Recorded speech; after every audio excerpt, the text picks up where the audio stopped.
Hi, this is Dirk from B&B Auto Sales. I'm showing you our, I believe it's 98 Dodge Dakota. There it's got custom bumper on it. You can see they ran into the curb once and cracked it.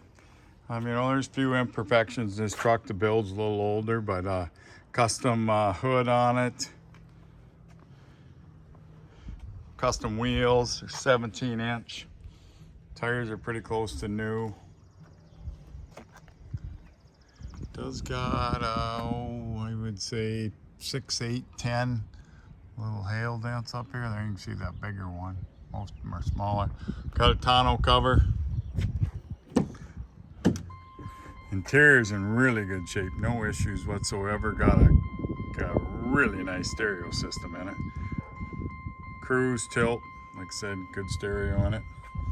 Just crank windows, locks. Does have power mirrors.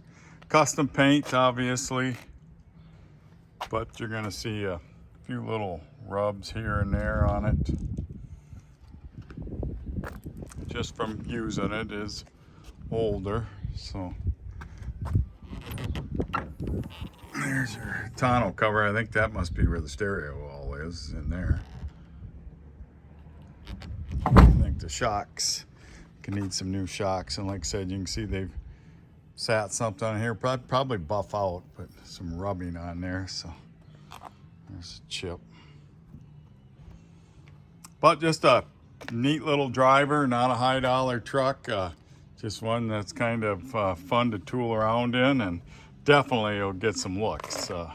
Really cool later model Dakota. So any questions, give me a call, 605-695-7391. There you can see some of the paint they get pops when you get some solvent pop and the age there, so on that fiberglass. So any questions, again, 605-695-7391.